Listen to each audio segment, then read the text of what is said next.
राजू उम्र 24 साल, दिल्ली की एक नामी इंजीनियरिंग कॉलेज से अभी अभी अपनी पढ़ाई पूरी करके निकला था।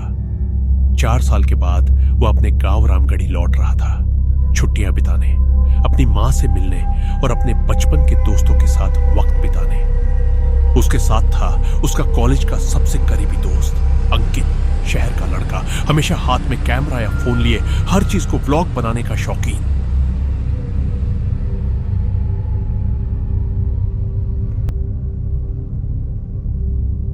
यार राजू, तेरा गांव कितना खूबसूरत है। अंकित बस की खिड़की से बाहर पहाड़ों को देखते हुए बोला, अपना कैमरा निकालकर वीडियो बनाने लगा। मेरे व्लॉग के लिए एकदम परफेक्ट कंटेंट मिलेगा यहाँ। राजू मुस्कुराया। हाँ भाई, गांव सुंदर तो है, लेकिन थोड़ा पुराने ख्यालों वाला भी है। लोग अभी भी भूत प्रेत, टोने टोटके में बहुत यकीन करते हैं। उसने हंसते हुए कहा, मैं तो इंजीनियर हूं यार, ये सब चीजें अब मुझे हास्यास्पद लगती। बस पहाड़ी रास्तों से होते हुए आगे बढ़ती रही। हरे भरे जंगल, घुमावदार सड़कें और दूर एक ऊंची धुंध से ढकी पहाड़ी की झलक दिखाई दी। उस पहाड़ी को देखते ही राजू के चेहरे पर एक पल के लिए हल्की सी अनजानी बेचैनी दिखी, मगर उसने उसे नजरअंदाज कर दिया। बस अड्डे पर उतरते ही राजू और अंकित का स्वागत करने के लिए विक्की पहले से खड़ा था। राजू का बचपन का दोस्त, वही पुरानी मुस्कान, वही अपनापन। अबे राजू, इतने सालों बाद। विक्की ने गले लगाते हुए कहा, इंजीनियर साहब बन गए, अब तो हमें भूल ही गए होंगे। अरे नहीं यार, तू कैसे भूल सकता है भला। राजू हंसा। उसने अंकित का परिचय कराया और तीनों बातें करते हुए गांव की तरफ चल पड़े। रास्ते में राजू को गांव कुछ बदला बदला सा लगा। घरों के दरवाजे जल्दी बंद होने लगे थे, हालांकि अभी शाम के 5 ही बजे थे। कुछ औरतें अपने बच्चों को जल्दी जल्दी घर के अंदर बुला रही थीं। एक अजीब सी बेचैनी हवा में तैर रही थी, जिसे राजू महसूस तो कर पा रहा था, मगर समझ नहीं पा रहा था। यार विक्की, ये सब लोग इतनी जल्दी घर क्यों भाग रहे हैं? राजू ने पूछा। विक्की का चेहरा एक पल के लिए गंभीर हो गया, मगर उसने बात टाल दी। कुछ नहीं यार, बस गांव की पुरानी आदतें हैं। चल घर चलते हैं, तेरी माँ इंतजार कर रही होंगी। राजू की माँ कमला देवी दरवाजे पर ही अपने बेटे का इंतजार कर रही थी। राजू को देखते ही उनकी आंखों में आंसू आ गए। मेरा बेटा इतने सालों बाद। उन्होंने राजू को कसकर गले लगाया। घर में गर्मजोशी भरा माहौल था। मां के हाथ के बने पकवान, पुरानी यादें, हंसी मजाक। अंकित को गांव का यह सादा प्रेम भरा माहौल बहुत पसंद आया। उसने अपना कैमरा निकाला और घर, मां और आंगन के कुछ शॉट्स लेने शुरू कर दिए। मगर राजू ने ध्यान दिया। जैसे ही शाम गहरी होने लगी, मां की आंखों में एक अजीब सी बेचैनी आने लगी। वो बार बार खिड़की से बाहर दूर पहाड़ी की तरफ देखती, फिर जल्दी से खिड़की बंद कर देती। माँ, आप बार बार उस पहाड़ी की तरफ क्यों देख रही हैं? राजू ने पूछा। मां का चेहरा फीका पड़ गया। कुछ नहीं बेटा, बस अब सूरज ढल रहा है, जल्दी खाना खा लो और रात को बाहर मत निकलना। क्यों माँ, ऐसा क्या है उस पहाड़ी में? राजू ने हंसते हुए पूछा, जैसे यह कोई मजाक हो।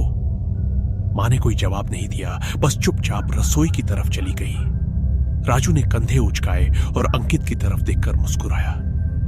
देखा, मैंने कहा था ना, यहाँ लोग बहुत अंधविश्वासी हैं। रात को खाने के वक्त विक्की भी घर आ गया। तीनों दोस्त छत पर बैठकर खाना खाने लगे, पुरानी यादें ताजा करते हुए। दूर पहाड़ी की छोटी अंधेरे में बस एक काली परछाई की तरह दिख रही थी। ऊपर आसमान में तारे टिमटिमा रहे थे। अंकित ने पहाड़ी की तरफ इशारा करते हुए कहा, यार वही पहाड़ी तो बड़ी रहस्यमयी लग रही है। रात में तो और भी डरावनी दिख रही है। विक्की का चेहरा तुरंत गंभीर हो गया। उसने अपनी आवाज धीमी करके कहा, मजाक में भी उस पहाड़ी के बारे में मत बोलो, यहाँ के लोग उसे मनहूस पहाड़ी कहते हैं। क्यों? राजू ने हंसते हुए पूछा। भूत रहता है क्या वहां? विक्की ने आसपास देखा, जैसे यह सुनिश्चित कर रहा हो कि कोई और नहीं सुन रहा। राजू, मजाक की बात नहीं है ये। यहाँ कोई भी सूरज ढलने के बाद उस तरफ नहीं जाता। कहते हैं वहां से एक आवाज आती है और जो भी उस आवाज के पीछे जाता है। क्या होता है फिर? अंकित ने उत्सुकता से पूछा, अपना कैमरा उठाते हुए। विक्की ने गहरी सांस ली। वह वापस नहीं आता। एक पल के लिए तीनों के बीच सन्नाटा छा गया। दूर कहीं एक उल्लू की आवाज गूंजी। राजू हंस पड़ा, माहौल को हल्का करने की कोशिश करते हुए। यार विक्की, तू तो अभी भी वैसा ही डरपोक है। ये सब सिर्फ अंधविश्वास है। मैं इंजीनियर हूं, मुझे साइंस पर यकीन है, भूत प्रेत पर नहीं। विक्की कुछ नहीं बोला, बस चुपचाप खाना खाता रहा। उसकी आंखों में एक गहरी चिंता थी। खाना खाकर बातें करके तीनों सोने चले गए। राजू अपने पुराने कमरे में लेटा हुआ था, छत को घूरते हुए बचपन की यादों में खोया हुआ। खिड़की से हल्की चांदनी अंदर आ रही थी। करीब आधी रात के वक्त राजू की नींद अचानक टूट गई। उसे कुछ सुनाई दिया, बहुत धीमी, बहुत दूर से आती हुई आवाज। उसने ध्यान से सुना और उसका दिल एक पल के लिए रुक गया। वह आवाज किसी और की नहीं, बल्कि उसके पिता की आवाज थी, जो कई साल पहले गुजर चुके थे। राजू बेटा, राजू। राजू उठ बैठा। उसका दिल जोर जोर से धड़क रहा था। उसने सोचा शायद यह सपना है। उसने खिड़की की तरफ देखा। बाहर सब कुछ शांत था। चांदनी में डूबा हुआ आंगन, दूर पहाड़ी की काली परछाई। फिर वह आवाज फिर से गूंजी, इस बार थोड़ी और साफ, जैसे पहाड़ी की दिशा से आ रही हो। राजू बेटा, इधर आओ, मैं यहां हूं। राजू के रोंगटे खड़े हो गए। उसके तर्कवादी दिमाग ने कहा कि यह जरूर कोई भ्रम है, हवा की आवाज है, या फिर उसका बहुत ज्यादा सोचना है। मगर उसके दिल में कहीं गहरे एक अनजाना डर बैठ गया था। वह धीरे से उठा, खिड़की के पास गया और दूर पहाड़ी की तरफ देखा।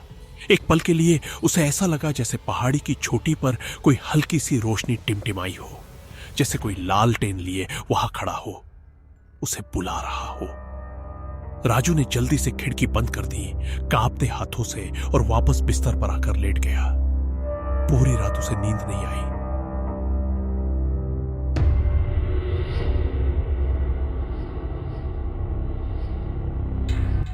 अगली सुबह नाश्ते की मेज पर राजू खामोश बैठा था। मां ने उसकी हालत देखी। उसका चेहरा उतरा हुआ, आंखों के नीचे काले घेरे। क्या हुआ बेटा, रात को नींद नहीं आई क्या? मां ने पूछा, मगर उनकी आवाज में एक अजीब सी घबराहट थी, जैसे वे पहले से जानती हो कि जवाब क्या होगा। राजू ने एक पल सोचा कि क्या मां को बताए, फिर धीरे से बोला, मां, रात को मुझे पापा की आवाज सुनाई थी। मां के हाथ से चम्मच छूटकर गिर पड़ी। उनका चेहरा एकदम सफेद पड़ गया। कुछ देर वे कुछ बोल ही नहीं पाई, बस खाली नजरों से राजू को देखती रही। राजू ने घबरा कर पूछा, मां, क्या हुआ आपको? कुछ नहीं बेटा, बस तुम बहुत थके हुए हो, सफर की थकान होगी। बस इतना याद रखना, रात को कभी भी उस आवाज के पीछे मत जाना। राजू को अब यकीन हो गया कि यहां कुछ ऐसा है जिसे मां और गांव वाले उससे छुपा रहे हैं। उसकी इंजीनियरिंग वाली तर्कशील सोच अब भी उसे यही कहती रही कि यह सब सिर्फ मन का वहम है, मगर मां की आंखों का वह डर वो उसे भुला नहीं पा रहा था। दोस्तों, आखिर वो आवाज किसकी थी जो राजू को रात के अंधेरे में उसके मरे हुए पिता की आवाज में पुकार रही थी? और राजू की मां आखिर क्या राज छुपा रही है?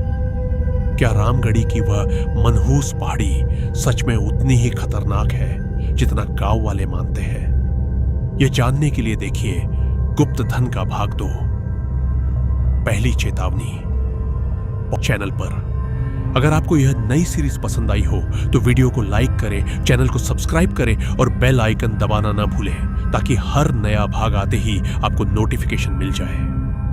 कमेंट में बताइए आपको क्या लगता है, उस पहाड़ी का राज क्या है? हिंदी स्टोरी वर्ल्ड टून्स के साथ बने रहिए। मिलते हैं अगले भाग में, तब तक के लिए नमस्कार।